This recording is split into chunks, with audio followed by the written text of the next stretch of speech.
Le 18 juin 1971, une compagnie aérienne rebelle inaugurait ses vols depuis Dallas Love Field avec 3 Boeing 737 et une promesse radicale: voler devait coûter aussi peu que conduire. Le plan d'affaires avait été griffonné sur une serviette de cocktail dans un restaurant de San Antonio.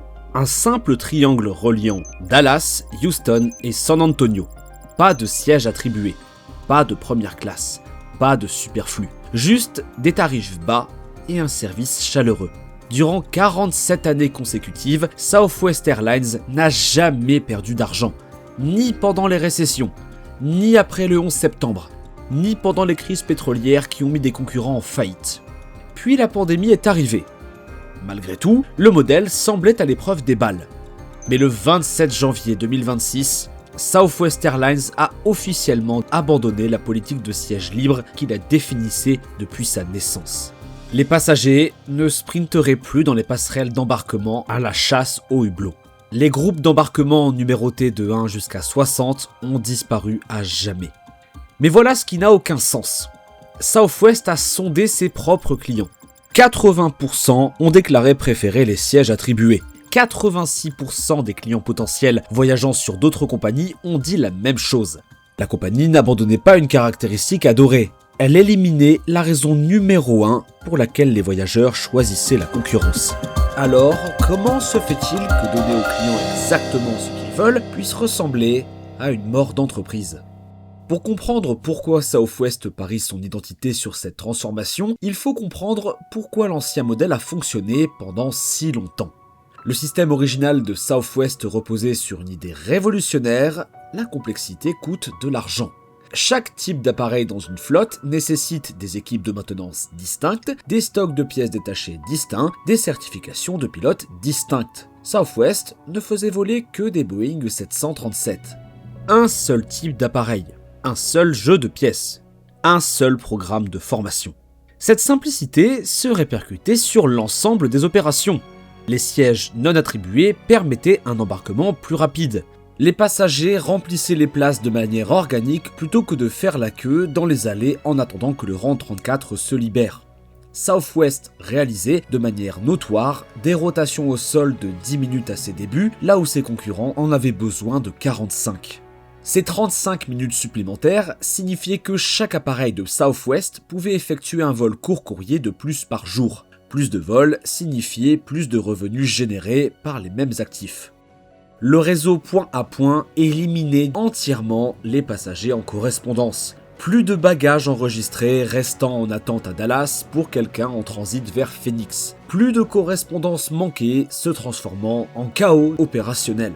Ce modèle a produit quelque chose d'inédit dans l'aviation américaine, une rentabilité constante sans tarification premium.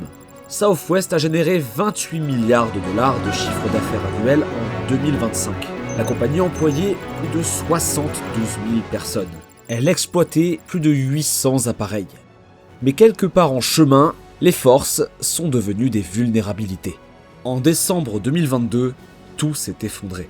La tempête hivernale Elliott a balayé les États-Unis pendant la période des voyages de fin d'année. Toutes les compagnies aériennes ont subi des perturbations. Delta a annulé des vols. American a cloué ses avions au sol. United s'est démené pour se rétablir. En 48 heures, la plupart des transporteurs avaient repris leurs opérations normales. Southwest ne s'en est pas remise avant plusieurs jours. La compagnie a annulé plus de 16 900 vols entre le 21 et le 30 décembre. 2 millions de passagers se sont retrouvés bloqués pendant la semaine de Noël. Des familles ont dormi sur le sol des aéroports. Les bagages ont disparu dans des trous noirs.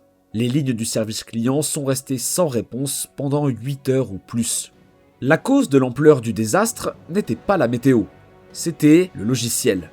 Le système de planification des équipages de Southwest, une plateforme héritée appelée SkySolver, avait perdu la trace de l'endroit où se trouvaient les pilotes et le personnel navigant à travers le pays. Le modèle point à point qui éliminait les passagers en correspondance dispersait également les équipages de manière imprévisible. Les compagnies aériennes en étoile pouvaient réinitialiser leurs opérations en repositionnant tout le monde dans des hubs centraux. Southwest n'avait pas de hub, seulement des bases. Les équipages étaient partout et nulle part à la fois. des pilotes restaient en attente pendant des vacances entières simplement pour recevoir leurs affectations. Des membres du personnel navigant conduisaient des centaines de kilomètres pour tenter de rejoindre des avions qui partiraient peut-être ou peut-être pas. Le système était devenu trop vaste pour la technologie qui le soutenait.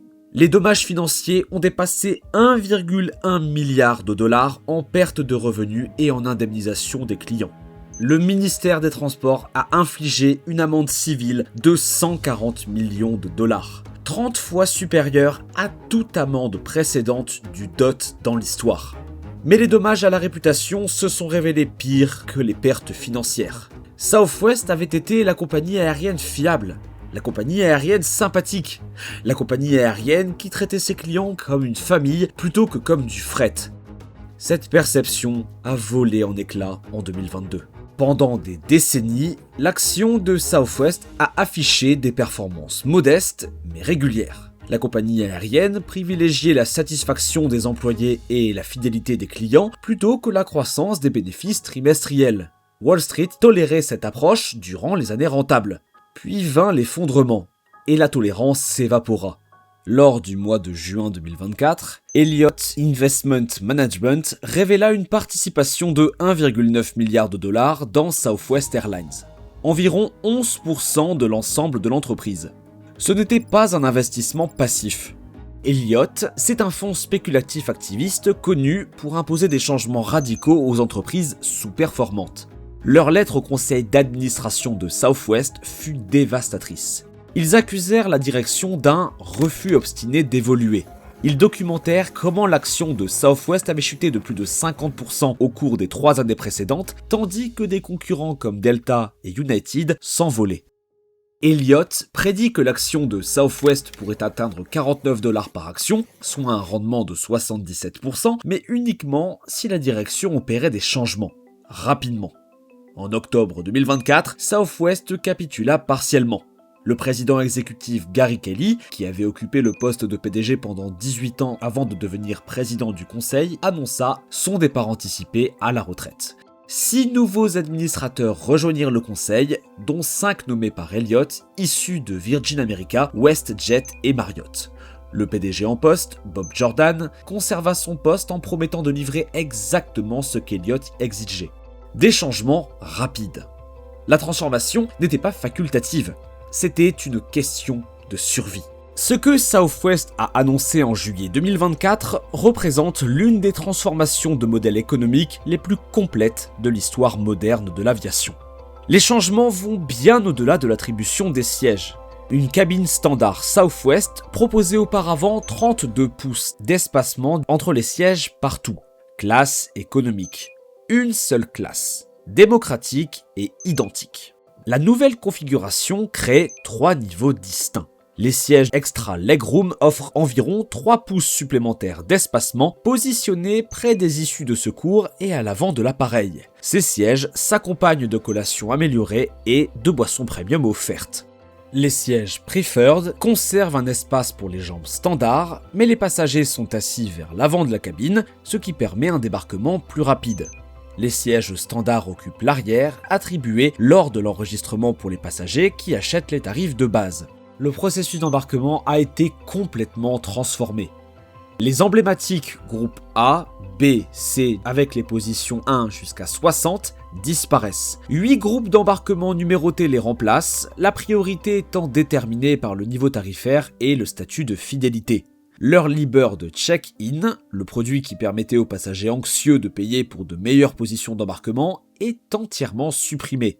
La structure tarifaire subit une segmentation similaire. Les tarifs basiques donnent droit à un siège standard attribué à l'enregistrement. Les tarifs Choice permettent de sélectionner un siège standard lors de la réservation. Le tarif Choice Preferred inclut l'accès au siège Preferred et des avantages supplémentaires.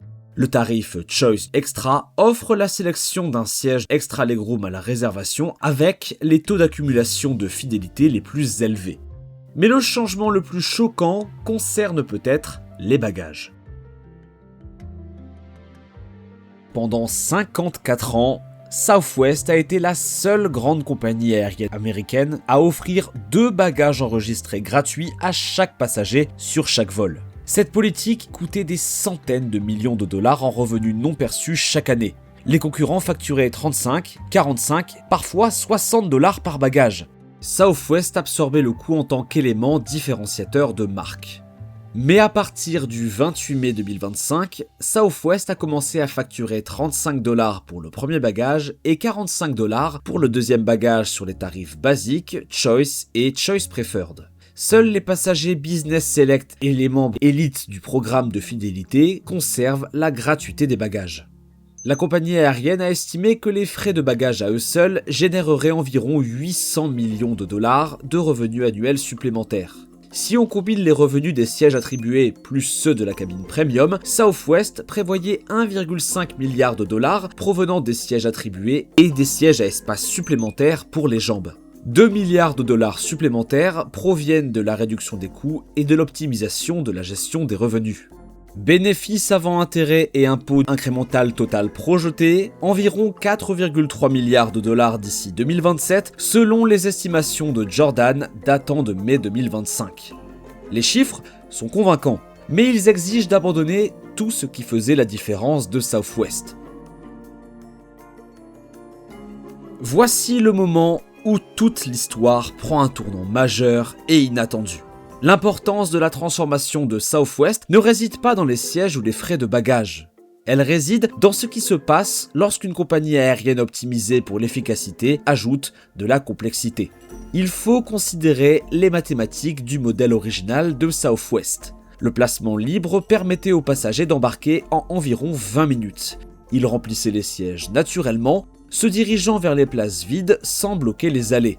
Les sièges attribués prolongent généralement le temps d'embarquement de quelques minutes. Les passagers font la queue en attendant l'accès à leur rangée. Ils se battent avec les compartiments à bagages près de leur siège attribué plutôt que d'utiliser n'importe quel espace disponible. Southwest avait construit l'ensemble de son réseau autour de rotations au sol de 25 minutes. Les rotations de 10 minutes des débuts s'étaient allongées à mesure que les avions devenaient plus grands mais restaient les meilleurs du secteur. L'ajout de 5 à 10 minutes par embarquement réduit théoriquement l'utilisation quotidienne des avions. Moins de vols par appareil signifie moins de revenus pour les mêmes actifs. Mais Southwest parie que le revenu par vol augmentera suffisamment pour compenser les pertes d'utilisation. Les sièges extra legroom génèrent une tarification premium. La sélection de sièges préférentiels génère des frais. Les frais de bagages génèrent des centaines de millions. La question devient alors de savoir si les clients payant des prix premium exigent une exécution premium. Cela semble être un compromis raisonnable. Les compagnies aériennes optimisent généralement le revenu par siège mile disponible. Mais la logique de Southwest est stratégique plutôt que purement opérationnelle. Voyez-vous, Southwest n'essaye pas de devenir Delta ou United. Ce qu'elle essaye de faire, c'est de capter les clients qui choisissaient auparavant Delta ou United, précisément parce que ces compagnies offraient des sièges attribués. Les 80% de clients Southwest préférant les sièges attribués n'étaient pas imaginaires, pas plus que les 86% de non-clients qui évitaient Southwest pour cette raison précise. Pour les voyageurs prêts à payer davantage pour avoir la certitude de savoir où ils seront assis, Southwest offre désormais quelque chose qu'elle n'avait jamais pu offrir auparavant.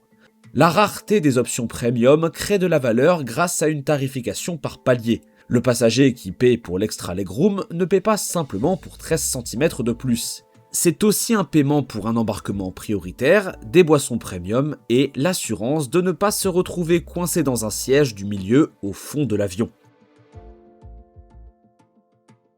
La plupart des compagnies historiques ne peuvent pas facilement exploiter la transformation de Southwest. Delta propose déjà une classe économique premium. United facture déjà les sièges. American segmente déjà ses cabines de manière extensive. L'entrée de Southwest sur le marché premium ne menace pas leur stratégie fondamentale. Disons même que celle est valide. Mais la transformation crée des vulnérabilités que Southwest n'avait jamais connues auparavant. Le modèle original était presque impossible à reproduire de manière rentable.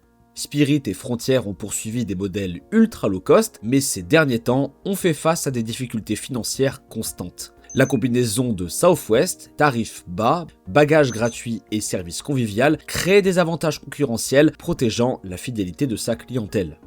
Ces avantages sont en train de se dissoudre. Les passagers qui comparent Southwest à Delta en 2027 verront des sièges attribués chez les deux, des frais de bagages chez les deux, des cabines premium chez les deux, des avantages de fidélité par palier chez les deux. La différenciation repose alors sur le prix, la commodité des horaires et le statut de fidélité plutôt que sur des différences fondamentales de produits. Les avantages restants de Southwest incluent sa flotte entièrement composée de Boeing 737 et l'efficacité de son réseau point à point. Mais les avantages culturels, la satisfaction des employés qui alimentaient la satisfaction des clients font face à une pression sans précédent. Pour la première fois de son histoire, la compagnie aérienne a licencié environ 1750 employés du siège en février 2025, visant 210 millions de dollars d'économies pour l'exercice fiscal 2025 et 300 millions d'ici 2026. La philosophie de priorité aux employés devient difficile à maintenir tout en supprimant 15% des effectifs du siège. Un changement démontre à quel point Southwest abandonne en profondeur sa philosophie opérationnelle. Durant 54 ans, Southwest a refusé d'opérer des vols de nuit. La complexité de la planification interférait avec les créneaux de maintenance. Les exigences de repos des équipages compliquaient l'élaboration des plannings. Les logiciels hérités ne parvenaient pas à optimiser des opérations sur 24 heures. Le 13 février 2025, Southwest a lancé des vols de nuit tardifs. La logique économique est convaincante. Les vols de nuit tardifs génèrent des revenus à partir d'avions qui restaient immobilisés pendant la nuit. Southwest calcule que cette utilisation supplémentaire équivaut à la capacité de 18 avions additionnels sans avoir à acheter de nouveaux appareils. Mais les vols de nuit tardifs nécessitent des hypothèses opérationnelles entièrement différentes. La maintenance s'organise différemment. La planification des équipages s'organise différemment. Les attentes des clients diffèrent pour les voyages de nuit. La compagnie aérienne, qui était incapable de localiser ses équipages pendant une tempête hivernale, fait désormais voler ses avions en continu tout au long de la nuit. Soit la technologie s'est améliorée de façon spectaculaire, soit la tolérance au risque a changé de façon spectaculaire. Peut-être que rien ne signale davantage la transformation de Southwest que les partenariats internationaux. Durant la majeure partie de ses 5 décennies d'existence, Southwest a fonctionné largement comme un système fermé. Mis à part un bref partage de code avec ATA Airlines dans les années 2000, aucun accord interligne, aucun passager en correspondance provenant d'autres compagnies aériennes. Cet isolement simplifiait les opérations, mais limitait les opportunités de revenus. Les voyageurs d'affaires qui effectuaient des vols internationaux choisissaient des compagnies qui offraient des correspondances. Southwest ne pouvait pas participer à ce marché. En février 2025, Southwest a lancé son premier partenariat aérien avec Iceland Air. Les passagers peuvent désormais transiter par l'aéroport international de Baltimore-Washington pour accéder au réseau européen d'Iceland Air. Des partenariats supplémentaires avec China Airlines et Eva Air étendent encore davantage sa portée. Southwest vend des billets vers des destinations qu'elle ne desservira jamais. La compagnie génère des revenus grâce à des passagers qu'elle ne transportera jamais sur ses propres appareils.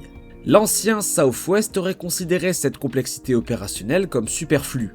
Le nouveau Southwest la considère comme une captation de revenus essentielle. Herb Kelleher a formulé une philosophie qui a guidé Southwest pendant des décennies. Vos employés passent en premier. Si vous traitez bien vos employés, ils traitent bien vos clients, et cela rend vos actionnaires heureux. L'ordre comptait. Les employés d'abord, les clients ensuite, les actionnaires en troisième. Sauf qu'Elliott Investment Management a formulé une philosophie différente. Le rendement pour les actionnaires d'abord. Puis, c'est tout le reste qui suit. L'accord avec Elliott a inversé la hiérarchie de Kelleher.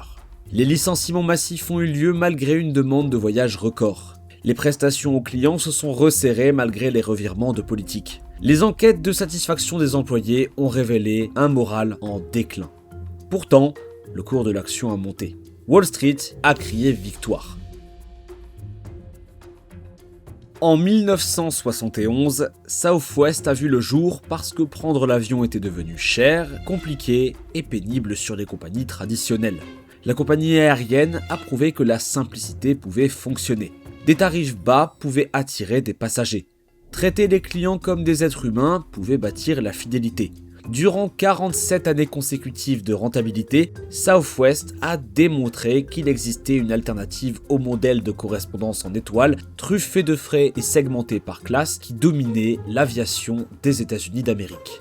En 2026, Southwest a abandonné cette alternative. Lorsque ses premiers passagers monteront à bord de vols avec des sièges attribués et paieront pour les bagages enregistrés, ils achèveront une transformation où il a fallu 4 années de crise pour imposer. C'est la preuve que parfois, les changements les plus significatifs dans l'aviation ne nécessitent ni nouveaux avions, ni nouvelles lignes. Parfois, ils exigent de renoncer à la philosophie qui vous rendait différent. La question n'est pas de savoir si Southwest peut générer les rendements qu'Elliott exige, c'est de savoir si une compagnie aérienne bâtie sur le fait de ne ressembler à personne d'autre peut survivre en devenant exactement comme tout le monde. Le reste de l'industrie ne regarde pas pour voir si Southwest échoue, ils regardent pour voir si la dernière alternative à leur modèle a définitivement disparu.